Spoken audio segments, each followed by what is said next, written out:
dafa naa leerul de yëkkati ko voilà ok ok jërëjëf merci waaw kañ jërëjëf merci beaucoup monsieur le président de l'Assemblée nationale, monsieur le ministre du Travail, de l'Emploi et des Relations avec les institutions, mon frère cher Yankhoba Diémé, madame la vice-présidente de la Commission des Affaires étrangères, honorable Nima Goudiaby, monsieur le rapporteur, honorable député Mamadou Mansour Kébé, monsieur le ministre d'État, monsieur le ministre, secrétaire d'État chargé du Sénégal de l'extérieur. C'est avec honneur et un réel plaisir que je me présente aujourd'hui pour l'examen du projet de loi numéro 01/2024, autorisant le président de la République à ratifier la Convention de l'Union africaine sur la coopération transfrontalière, dite Convention de Niamey. Je voudrais franchement remercier tous les députés qui ont pris la parole et qui ont soulevé des questions importantes qui relèvent des questions sociales, surtout relevant des Sénégalais de l'extérieur, relevant des questions aussi relatives à ce projet de loi. Je voudrais vous remercier vivement parce que je vois qu'il y a une forte présence, ce qui veut dire que ça témoigne de l'intérêt que vous portez à la diplomatie sénégalaise, que nous partageons tous. Je tiens également à remercier le général Biram Diop pour sa constante disponibilité à assurer mon intérim, malgré les hautes charges qui lui incombent, et d'avoir bien voulu me représenter lors des travaux de cette commission. J'exprime aussi ma profonde gratitude aux membres des différentes commissions, notamment la Commission des Affaires étrangères, des Sénégalais de l'extérieur et de l'intégration africaine, la Commission des lois, de la décentralisation du travail et des droits humains, ainsi que la Commission de la défense et de la sécurité, pour l'accueil cordial qu'ils ont bien voulu réserver à mes collègues des forces armées et des affaires étrangères lors de l'examen du texte en commission. Je voudrais aussi, avant de répondre à vos questions, réitérer mon message de condoléances aux familles éplorées suite au chavirement d'une pirogue au large de Mbour. Présenter aussi mes condoléances à la communauté de l'Italie et à tous les députés et au peuple sénégalais avec la disparition de notre camarade Ali Baba Faye en Espagne, en Italie. Je vais essayer je pense qu'il y a beaucoup de questions qui ont été soulevées, toutes importantes, toutes intéressantes, et certaines qui se recoupent. Je vais donc essayer de résumer certaines questions. Aux députés, et ça ne va pas être de façon ordonnée, parce qu'il y a des questions qui se recoupent. Je commencerai d'abord par la question posée par Guy Marius Sagna, le problème des agents de la francophonie. Ce sont des mesures qui sont en train d'être prises au niveau interne. Nous avons, comme vous avez dit, je les ai reçues. C'est une question sociale de travailleurs qui revendiquent leur salaire, qui n'ont pas été payés depuis. Nous avons regardé le dossier et nous allons, dans les meilleurs délais, régler leur arriéré de salaire ainsi que leur complément de cotisation. Vous aviez souligné 3 personnes, mais elles sont au nombre de 5.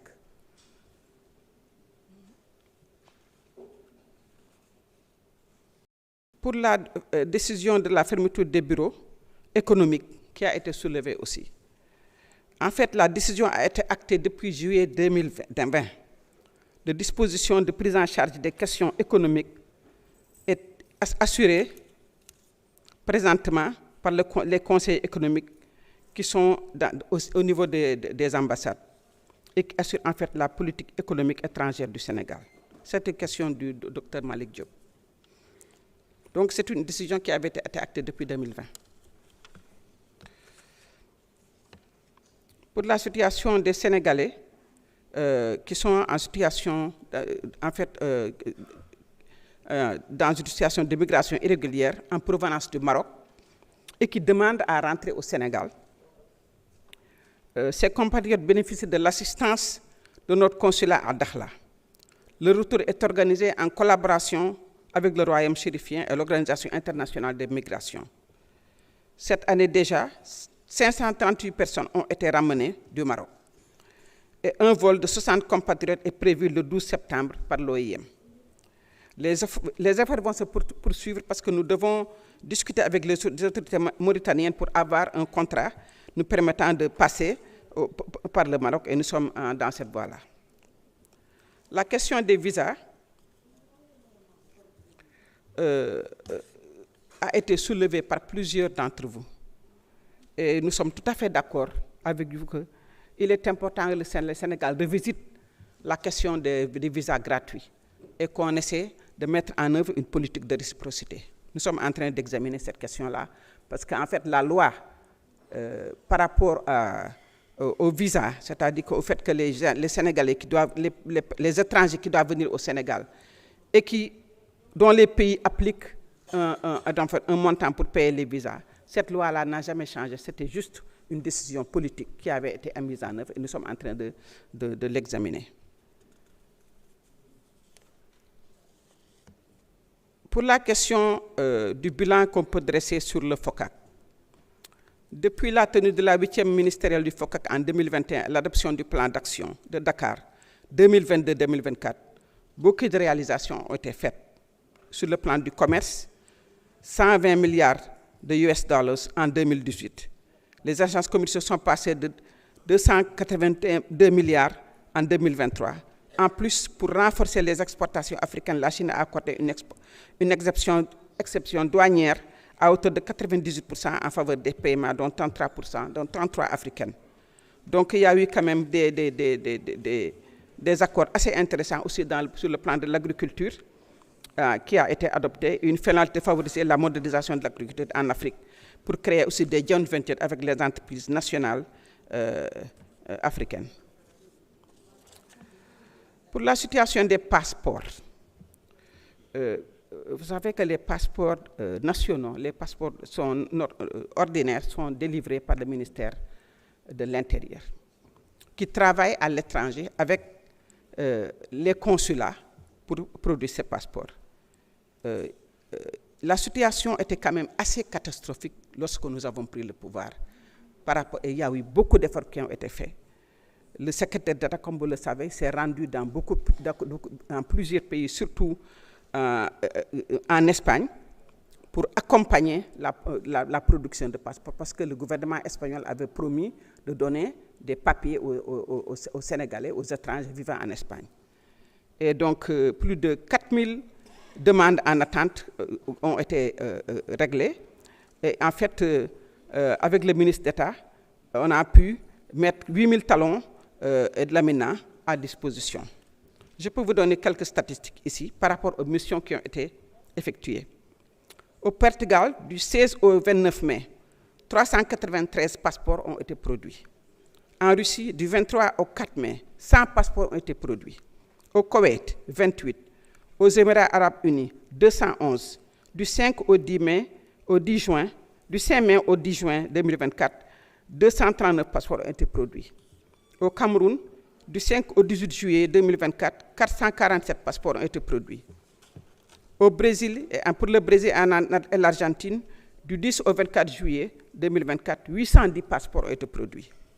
Des missions qui sont encore prévues suivront par la suite en Libye et en Tunisie, du 15 au 30 septembre 2024, la juridiction de Malaisie, Thaïlande, Vietnam, entre le 20 septembre et le 5 octobre, en Chine à compter du 18 septembre, en Turquie au courant du mois d'octobre. Donc nous sommes en train de faire, parce que nous comprenons la situation difficile dans laquelle se trouvent les étrangers sénégalais à l'étranger, lorsqu'ils n'ont pas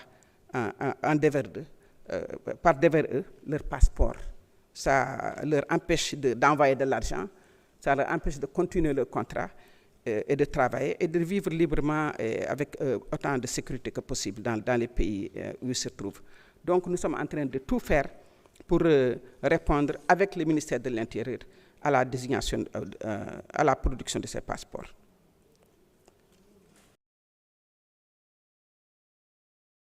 Pour les... Il y a une question qui a été posée aussi par rapport aux consuls honoraires à l'étranger. Je pense que la demande une demande de consul honoraire peut être déposée. Il y a une procédure que je vais peut-être présenter ici. Il faut d'abord une demande de candidature, avis et observation de notre ambassadeur dans la juridiction, enquête de moralité qui devrait être faite par la DRN, un compte rendu que nous allons présenter au président de la République à partir de l'avis favorable de la DRN. Et si le président est d'accord, et je pense que c'est quelque chose à encourager parce que nous sommes maintenant dans des pays comme le Maroc, comme l'Espagne, comme le Portugal, où il y a une forte communauté et des Sénégalais connus, respectés, qui connaissent bien la communauté.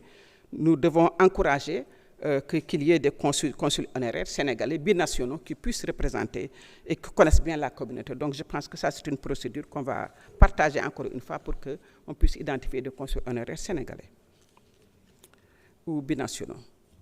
Pour les procédures administratives diplomatiques dans l'ouverture du consulat général du Sénégal à Barcelone, elles sont parachevées, de même que les ressources financières qui devaient être affectées sont déjà disponibles. Le personnel nécessaire au démarrage du poste est déployé, donc l'ouverture est presque effective. La prise en charge des besoins consulaires des Sénégalais résidant à Barcelone a réellement commencé, et la question de la cartographie est aussi en cours. Je voudrais peut-être juste aussi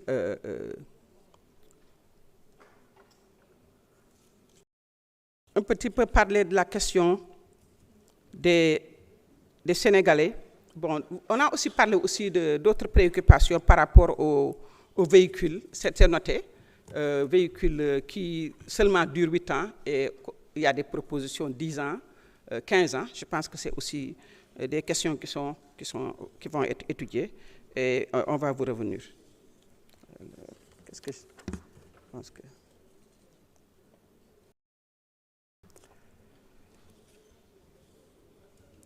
Pour la question de la démarcation de la frontière terrestre avec la Gambie, les commissions nationales de gestion des frontières des deux pays ont entamé des travaux. Nous avons même entrepris une commission tripartite avec la Gambie et la Guinée-Bissau, en vue en fait ainsi de renforcer non seulement les accords économiques, mais aussi de regarder toutes ces questions relatives aux frontières. Les commissions nationales de gestion des frontières entre la Gambie et le Sénégal ont entamé des travaux et un tracé de la démarcation des frontières déjà identifié. Des visites de sensibilisation auprès des populations de ces villes frontalières sont prévues prochainement pour gérer conjointement les conflits frontaliers signalés et impulser aussi les activités génératrices de revenus entre les ressortissants sénégalais et gambiens.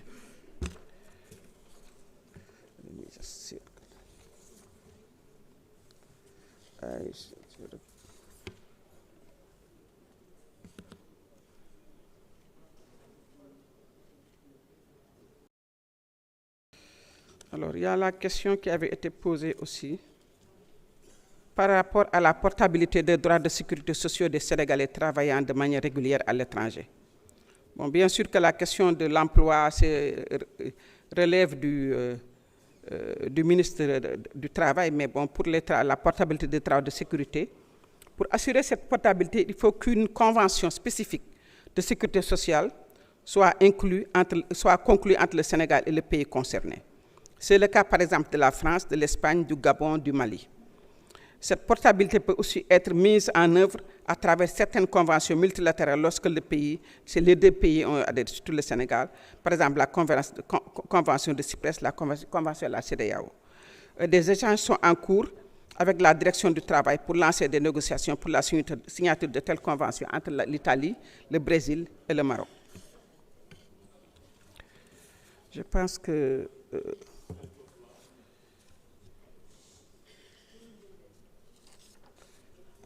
voilà, quelques questions ici par rapport au député Baragay, oui, qui a parlé de la question de notre sœur Mbayang.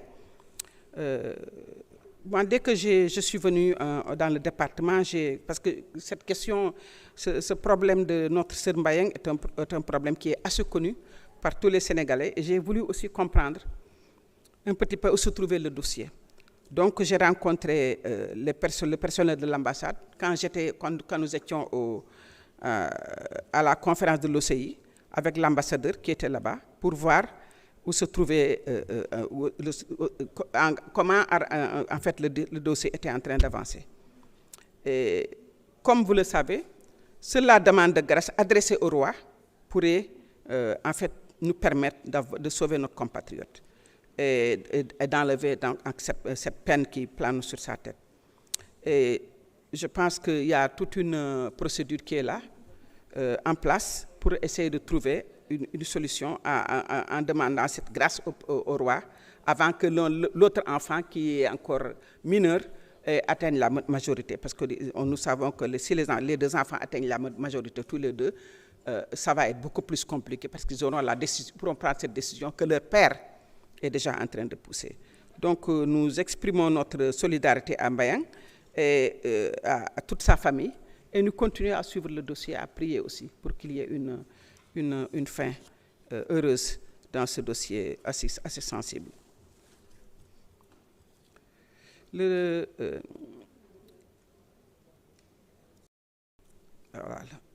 L'honorable Malick Diop a posé une question par rapport à l'Ukraine.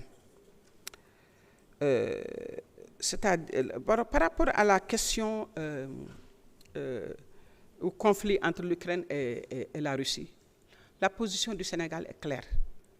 La position du Sénégal, c'est une position de neutralité. La position du Sénégal, c'est une position demandant aux partis belligérants de se retrouver autour d'une table et de pouvoir s'entendre pour un accord de paix.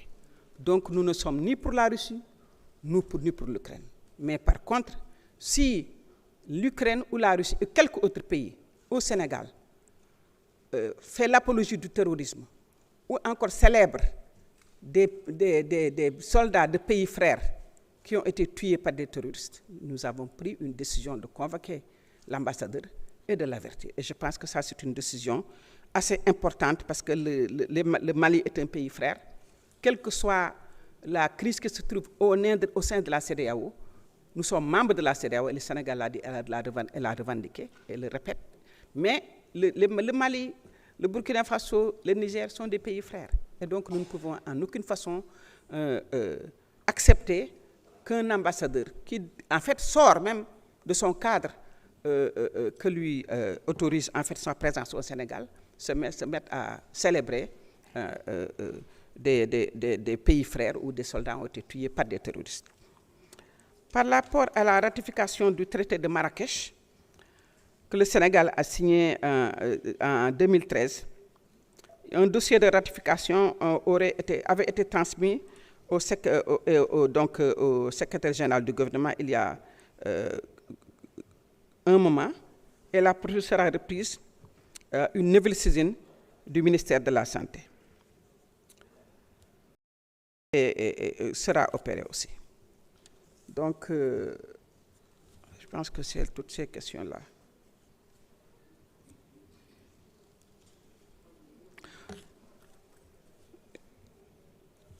Excusez-moi, je viens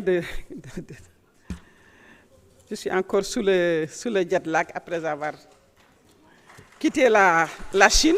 Il est 6 heures du matin dans mon organisme, donc vous comprenez que je suis un petit peu... j'ai sommeil. Mais bon, je pense que j'ai répondu à la plupart des questions. Le passeport diplomatique, voilà, je pense que ça c'est une question sur laquelle il faut réagir peut-être. Bon, le passeport diplomatique, jusqu'à présent, moi je dis que en tant que ministre des Affaires étrangères, je suis trois choses. Tout ce que je fais, je me base sur la loi. Deuxièmement, li may def naa yemale ñëpp naa def dëgg. ñetteel ba projet bi nga xam ne moo tax ñu taf ci Sénégalais yi ma taxaw ci. Passeport diplomatique yi ma wax ko ci wolof. Loi bi nga xam ne bi moo ñu tënk ñun tey te mën naa leen ko yéene. C'est la loi de 1990 qui définit quand le ministère bi war a mën a jox passeport diplomatique ak kan la ñu mën a jox passeport diplomatique mu nekk une décision du chef de l'État par exception. C'est-à-dire que c'est le chef de l'État qui a la prérogative donc de donner un passeport diplomatique en dehors des personnes qui ont été définies dans cette loi de 1990.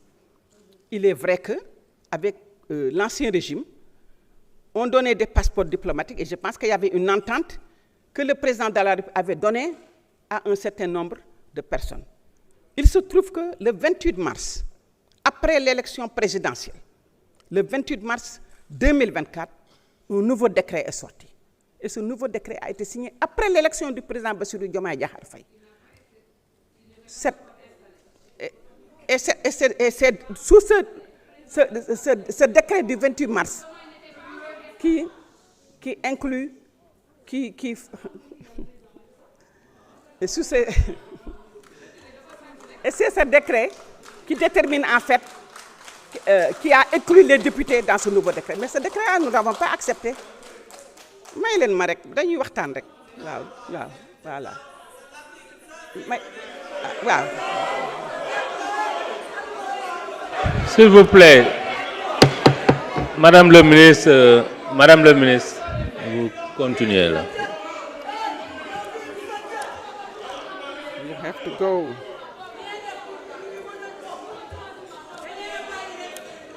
Donc,